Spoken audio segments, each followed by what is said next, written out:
Thank you so much, Mary, for your generous introduction.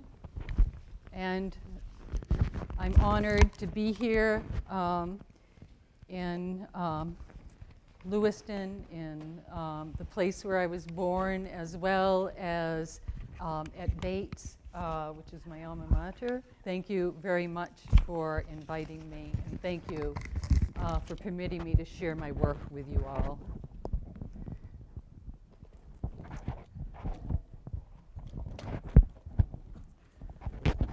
The first poem, Red Sky, was written for my grandmother, and the very last poem I will read will again be for her. And they are very compelling bookends for my life, her presence and her inspiration.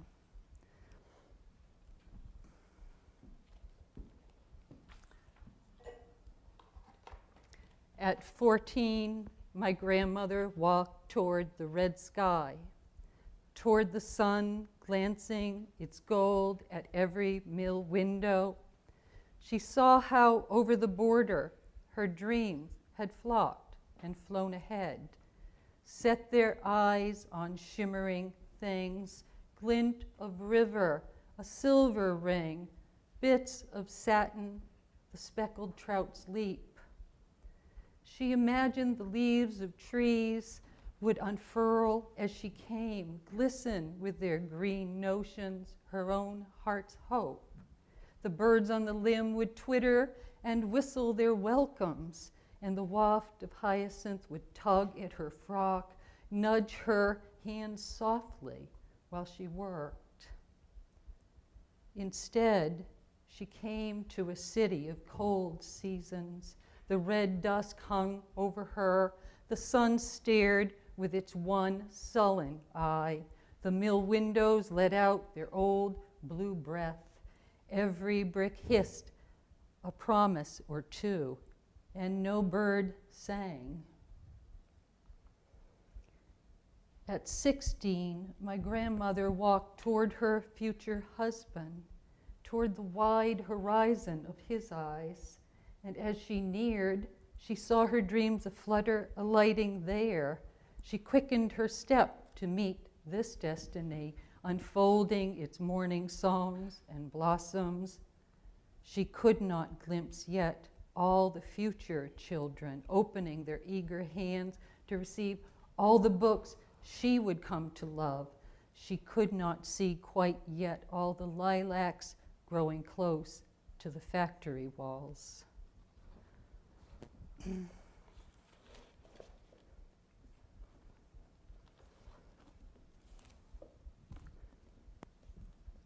The next poem, The Lane Road, 1958. I remember the Bruley's dairy farm down the hill beside the snowy pasture, big barn painted red, 100 cows within, Holsteins, Guernseys, Jerseys, all those wet noses and steaming breaths, low moos and swishing tails, all that cud munching and hoof shuffling, in time with the warmth, the cold, 100 cows keeping our secrets. How my brother swooped down, ragged, angel-like, from the hayloft to the ground, not once, but 3 times in a single December week. These we later called his luckier streak of accidents. How I sneaked around the old grain bins, lifted lids, and stole away home with the tiny mice I'd caught wiggling in a shoebox. These we later heard rustling in cupboards, scuttling inside the walls as the cat yawned, curled up, and slept. How my sister and the farmer's son tussled away the winter dust and the hay. Same farmer's son who greeted her 35 years later with a startling full-mouth kiss outside his Hostess delivery truck. The cows watched and nodded, eyes wide and kind and unjudging as old goddesses, only stirring and whispering briefly these tales, these lessons, as we opened the milk room door and slipped into the barn.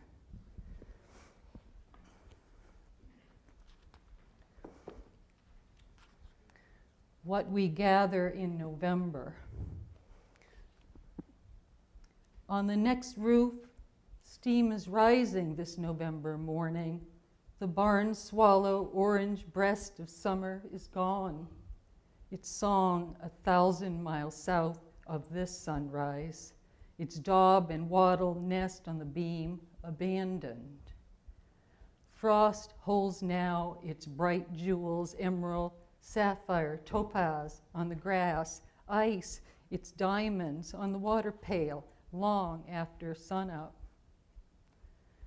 My brother has slept in the shed again, in a room he made of old boards, a discarded door, a padlock, furnished with an army cot, 2 chairs. Was he warm, I wonder, from my bed? Weeks ago, when he let me in, I looked at the trinkets on his windowsill, took in their iridescences, the white ceramic horse Mimere had given him, the silver lighter, the guitar pick of horn, a gleaming crow feather. Outside his door last night, I sat for a long time listening to him play the harmonica, the guitar, listening to him sing. How many seas must the white dove sail before it sleeps in the sand?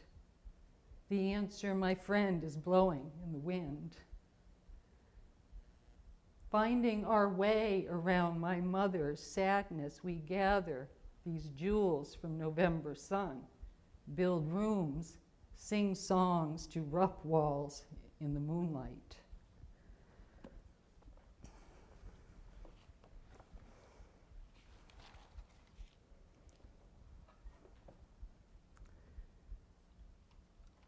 What about the rabbit come to me on Easter, peeking through the screen of a cage my father made, cold blue eyes and bright black fur, ears soft and dark.